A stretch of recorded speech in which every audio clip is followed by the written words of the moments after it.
China's obviously had its own internal ruptures with the purging of this general, which is a problem, but also the shadow fleet is being targeted big time by the Europeans now, actively going after the ships, actively targeting the people running them. What does this mean? If the Europeans really are going to upscale their willingness to hit Russia where it hurts in these supply lines, what do you think that means? This game of sanctions is a very complex one. Hitting a shadow fleet of Russia's oil tankers is another blow, and it's certainly not a deal breaker. It's a very big an action of pressure. And if combined with, what Trump is doing with India, threatening China, placing personal sanctions on Rosneft, Lukoil, that has taken huge toll on both companies. And Rosneft the same. Rosneft was the major supplier to India and China. And then all that combined give such a compound effect. It's very important.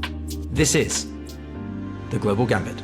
Welcome back, everyone, to part 2 with Konstantin Samoilov, host of Inside Russia. Part 1, we were talking about the military, diplomacy, a little bit about the Epstein files. Is he a Russian agent? Go and check out part 1 if you haven't.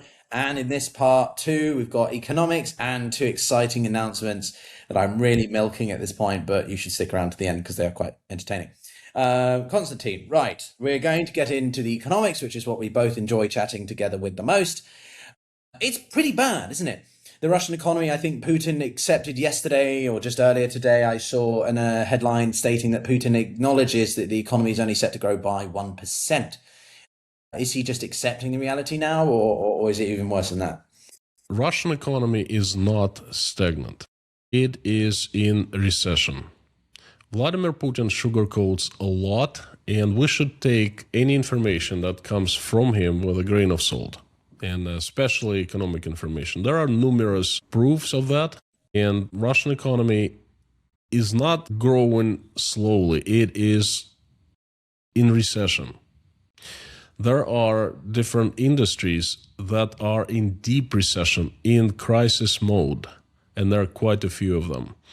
Russian oil trade has plummeted in the recent couple of months, and then India has given up on importing Russian oil altogether. There are quite a few import contracts for the next 6 weeks, but there are no new contracts are being signed right now. And oil and natural gas trade export has always been Russia's bread maker. So economy is in deep recession. Even some of the officials say that, such as Center for Macroeconomic Analysis, SMAC.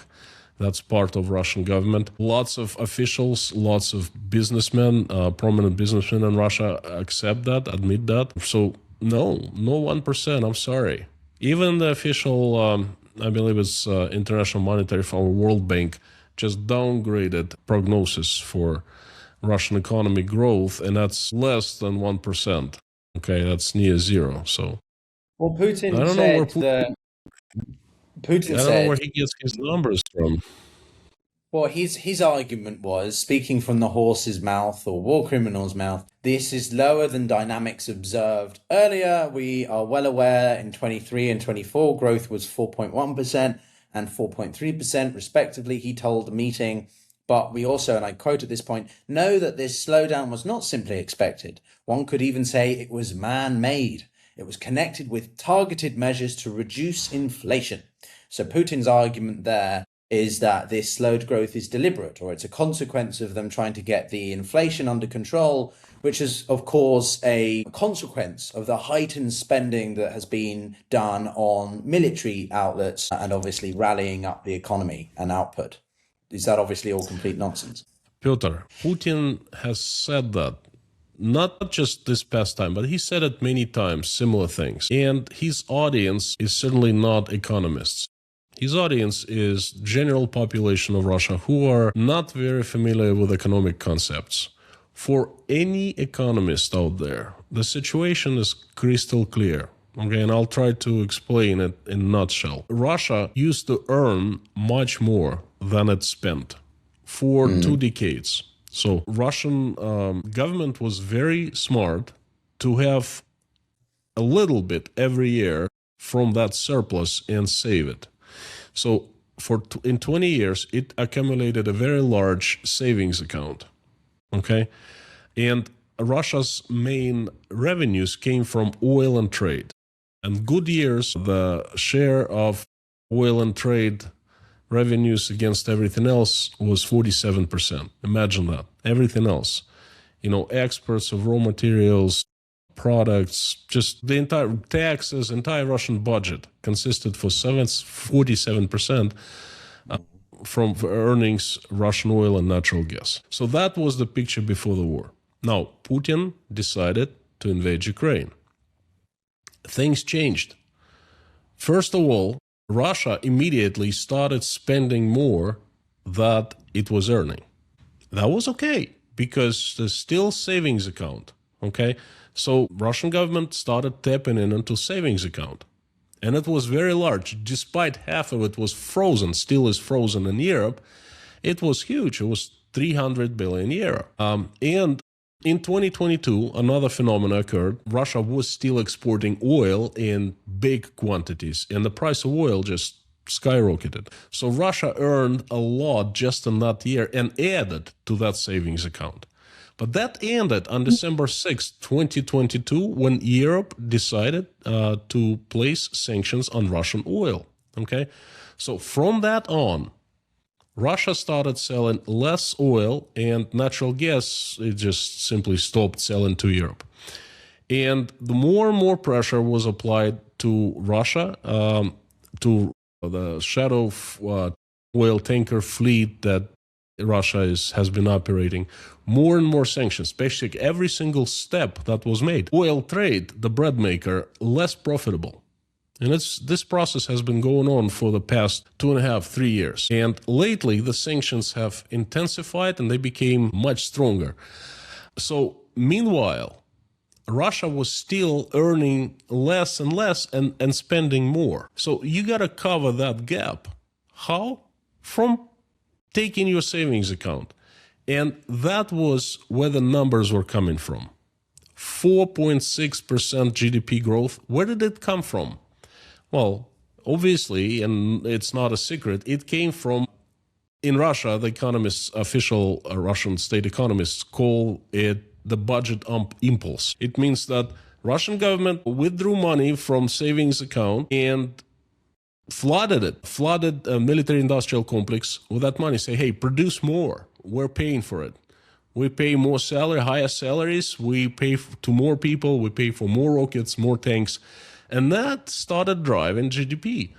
And yes, GDP jumped in 2023 and 2024, in 2025. But you know what? 2025, we started seeing the slowdown. And towards the end of 2025, the money from that savings account were gone. They spent it all. Right now, the same situation continues. They spend more and more, and they earn even less now because the sanctions are working so much better, okay? And Russia doesn't have anything else to offer the world. First of all, it's sanctioned, and then second, it doesn't produce anything. Even Russian metal is not needed anymore. Russian ores, not needed. And the only thing that Russia successfully exports is uranium to the USA. But that's peanuts, That is it. And right now, Russia is facing a huge problem. There's no money. The only way to, decrease that gap between spendings and earnings is to print money. That's what they've been doing. They've been printing around 1.2% of the entire GDP every single week. Okay? Any economist understands that all those actions that have taken place in the past, 4 years, they lead to a catastrophe. The only difference that a lot of economists had was we thought that the catastrophe would come at different times. I thought it would come earlier, and I was in the camp of the economists who thought it would be 23, 24. But then Russian economy, it had enough money to go through and finally start crashing in 2025. But make no mistake, this is the crash right now. And it's not just Russian economy. What is Russian economy? It consists of industries, companies, taxpayers, the government who supervises everything. It consists of people who pay taxes. So we are seeing steep decline everywhere, in every single industry, except for funeral industry, which is doing record numbers, record profits, and everything else is just declining. So Putin can say whatever he wants, but can he prove it? I think it's a case of when you have a resource-led economy as much as Russia is, if you're overly complacent or frame your entire economic structure, policies, social services, and just political decision-making around it, it's obviously a huge problem. Saudi Arabia is a great illustration of this. The Crown Prince MBS is trying to radically and rapidly reorientate the economy because of the awareness that Saudi Arabia's production of oil, or what's known in the industry as peak oil usage, has surpassed. We're already seeing a decrease in peak oil, from peak oil, because more economies are shifting to renewables. The Europeans are putting a lot of emphasis on nuclear, for example, which I think Germany should have done ages ago.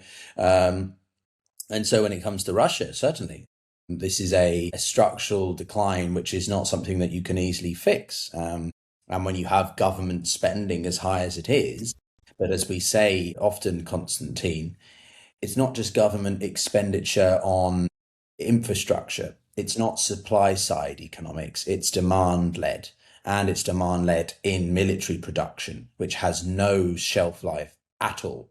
Because if you're producing ships or tanks or heavy industrial equipment used for the battlefield, which then gets destroyed, okay, sure, you've produced economic activity, but it's all being destroyed. The lot of emphasis is put on Russia's drone production, but those drones they're unsalvageable, because it's not like they're high-end drones that the US or even maybe Turkey produces. These are Shahed equivalent kinds of drones.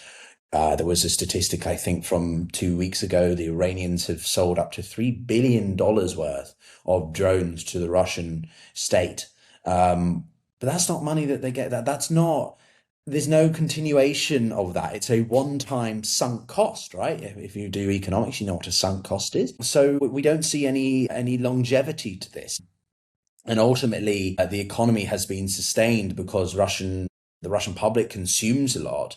But if you're spending a lot in the government, if you're a consumer a lot, that leads to inflationary pressure, which is what we've seen now with, I think it's been reduced to 5.6% compared to around 9.5% last year. And that's the priority. If the government can't keep inflation under control, then it runs away. The entire economy becomes, look at Venezuela with the hyperinflation of the past few years.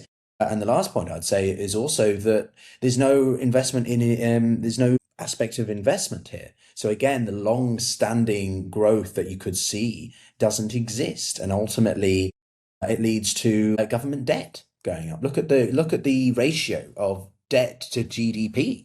It's shot up in the past year, 18 months for Russia, hasn't it? And Russia's never been seen as like a Western economy like Greece or Italy, or Japan, where their debt to GDP is 200%. Russia's has been going up huge in the past few months. So I don't know, what do you think the central bank in Russia can do at this point? Not much. What you said about the products of Russia's military-industrial complex do not add value to economy. It's called, there's no economic multiplier. And you're absolutely right. And that's just, you take money and you spend it, you burn it. Okay, and it doesn't leave any trace in the economy, except for you had money and you don't have it. Okay, because you manufacture a rocket and it just flies to Ukraine, blows up and kills people. What good does it do to anyone? So Russian central bank has run out of options. What you say in borrowing, I call printing money, because Russia, it's really the process of printing money masked by borrowing. Russian central bank cannot just buy government bonds. That Ministry of Finance issues. So it has come up with a sophisticated procedure called repo auctions. Basically, it gives Russian commercial banks, a few large state-owned or state-controlled banks, let's say $1 trillion ruble loan, short-term loan for a week or for a month. Used to be for a month. Now I think it's a weekly loan. So 7-day loan. And the purpose of this loan is to buy Ministry of Finance bonds, the Russian government bonds, okay? Because no one else buys them. Russia cannot sell bonds outside Russia, that everything is sanctioned. And Russian people, obviously, they don't have money. And banks, it's not time to invest into Russian government bonds. So these commercial banks buy bonds in large quantities, say 4 trillion rubles. And when it's time to repay the loan, they use bonds as collateral. And they give bonds to the central bank. You see, that's the scheme. That's how they print money. They're just flooding economy with money. That results in very high inflation. I mean, we're both economists. We understand that, because if you flood economy with money, you get inflation. There's no way around it. Okay, they've been trying to keep the inflation down by keeping the exchange value of Russian ruble to American dollar and foreign currencies artificially low. So Russian ruble is artificially strong right now, and that is one of the tools that helps to contain, slow down inflation, but you can't really slow it down with printing money like that. So imagine this, 2026, 5.6% plan for the entire year. That's the inflation, right? You mentioned this. Now, just in first 2 weeks, 1.62%, just 2 weeks, around 1/3 of what is planned for 2026 for the entire year. Just 2 first weeks of January. New tax system, VAT increase, printing money, and general perfect storm. It causes inflation to start galloping. That's what we're seeing right now. And there's not much the central bank can do. They kept Russian ruble value as the weapon of last resort to fill the gap, the budget deficit. But they can't devalue Russian ruble much, because that's going to fuel higher inflation, already high, even higher. So there's not much Russia's central bank can do. The only thing they can do is a classical tool is to raise the interest rate, the key interest rate. But the head of central bank is under so much pressure right now by the military-industrial complex and her enemies in other branches of the government. And it's a real struggle right now. So there's not much they can do. Well, one can think of, obviously, older audience members might remember QE, or quantitative easing, that was implemented during the financial crisis of 2008, and the implications that had for the US economy, for the British central bank. There was a lot of discussion that led to the historical low interest rates that the British government or the Bank of England retained for, I think, upwards of 10 to 12 years at around 0.5%. Then it went down to 0.25%, and now I think it's at like 1.5%. But still, point is that the Russian economy really is limited in its options. The central bank has very limited options. But one point that people who are pro the Russian government, pro Putin, seem to always emphasize, we've discussed this in passing, Konstantin, before, is the ruble. Is the ruble doing very well? That the value of the ruble is holding and it's not appreciating. Can you explain to me and viewers why that is not a good economic indicator for the Russian economy? I know, but clearly some people. Ruble talk is a pure propaganda right now, and bragging about how strong Russian ruble is to me, I see that it touches the minds of those who don't really understand much about currencies and how they work. The thing is, ruble is not fiat currency any longer. Ruble is not traded. Its value is not estimated by the balance between demand and supply. Used to be, but then not any longer. A Russian ruble, the exchange rate is simply set by the central bank. And they can set any single number, any digit, whatever they want. As I mentioned, my theory is that they have kept ruble exchange rate as the weapon of last resort to fight the budget deficit, to fill up the gap, because Russia does not export much, but imports a lot. I'm sorry, Russia exports oil and natural gas, and that export is in dollars. So if exchanges, let's say 50 rubles for $1 American, then Russia gets same amount of dollars, but then, same amount of rubles. But then when exchange rate is, say, they change it to 100 rubles per dollar, then amount of dollars coming in is the same, but amount of rubles doubles. Okay, so that's what the trick is. So the high exchange rate is the more Russians spend importing things, and then Russia does not produce much on its own. It imports everything from China and a few other countries, and they pay in dollars. So the higher the price of American dollar, the higher the prices of domestic and everything important. Food, Russia has become net importer of food, just, by the way. And consumer goods, the prices go up automatically. So that drives the inflation. So they kept Russian ruble artificially strong in order to contain inflation. And then hoping that one day, if they really needed to get extra money out of thin air, they would simply, devalue ruble, and they would be getting more rubles for same amount of dollars coming in from oil and gas. They're selling a little bit of gas, not much, but still they're exporting. But then now they cannot do that because inflation is galloping with ruble strong. Imagine when they devalue ruble, the inflation is going to just double skyrocket. Okay, so that's what's going on with Russian ruble.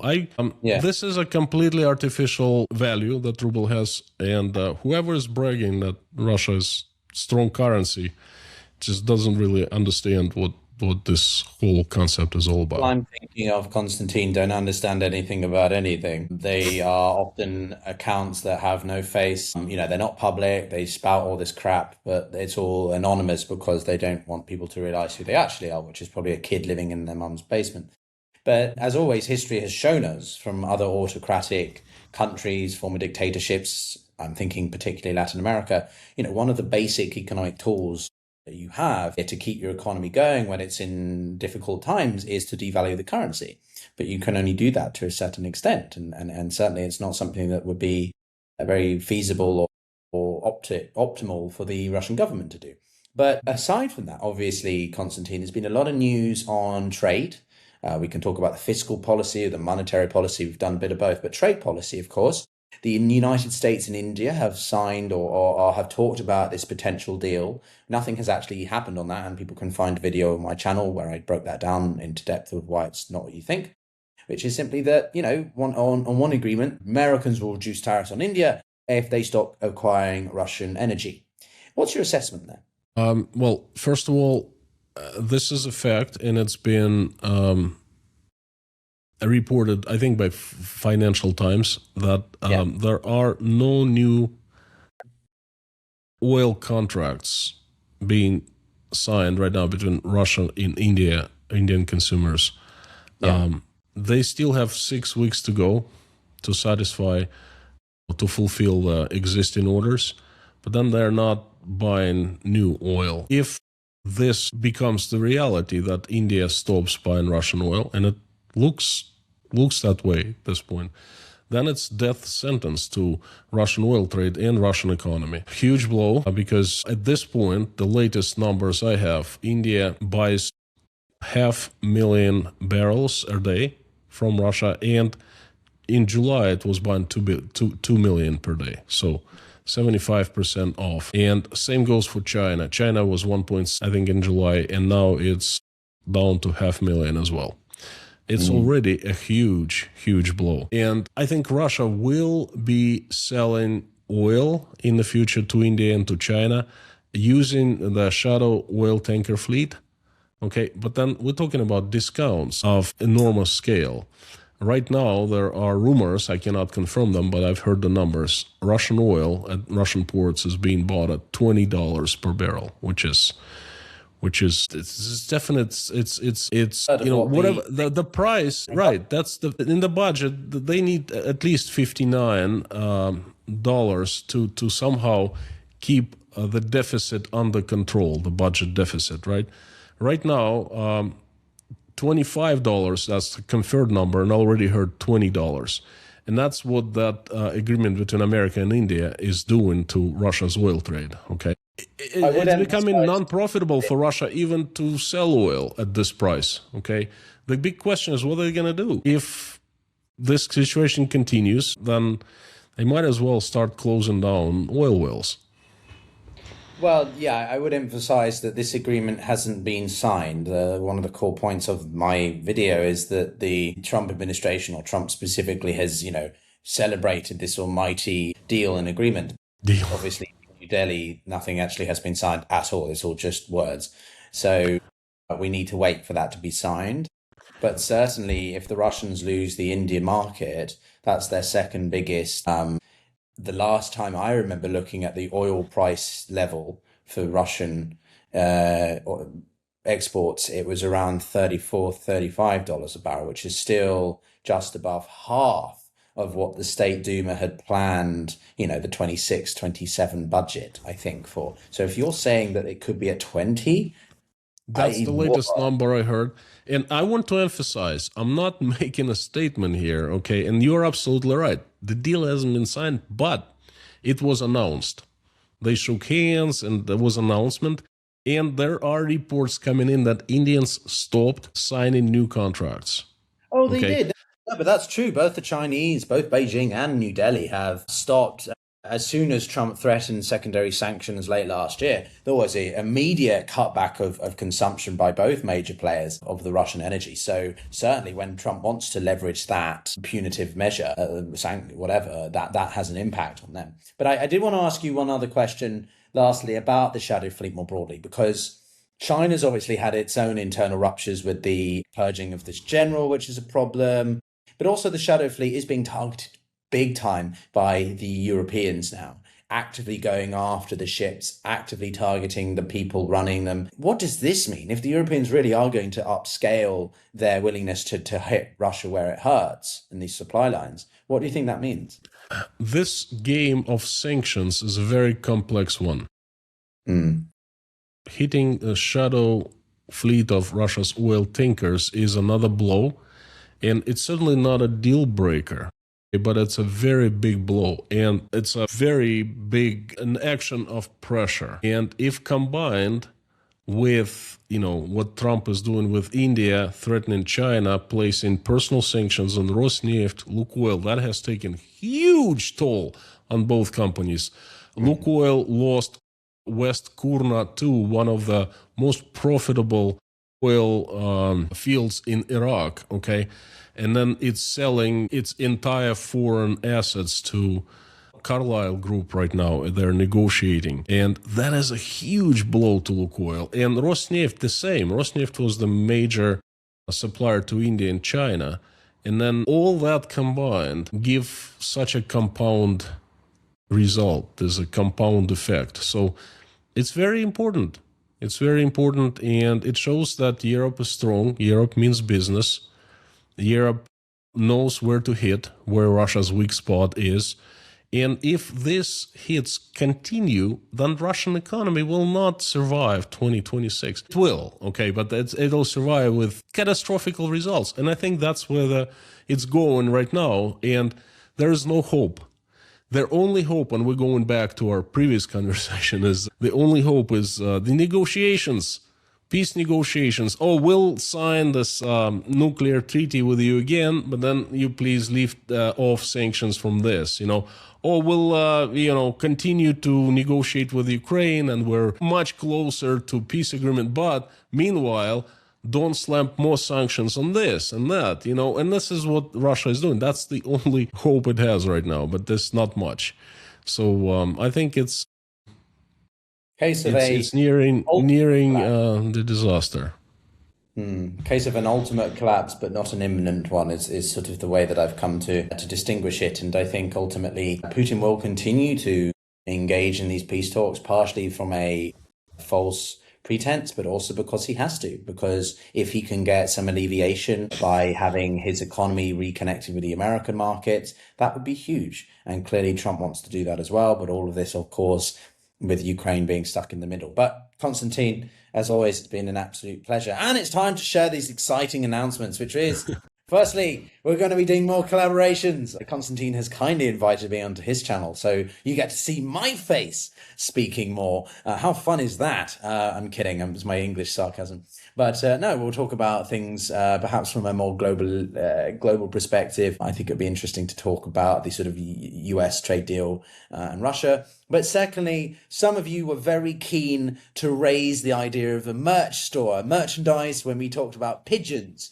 And if you kill a pigeon, you get a fine. But if you kill a flock of pigeons, you go to prison. Well, we now have merch. I made a mug. I made a t-shirt. There's more stuff coming.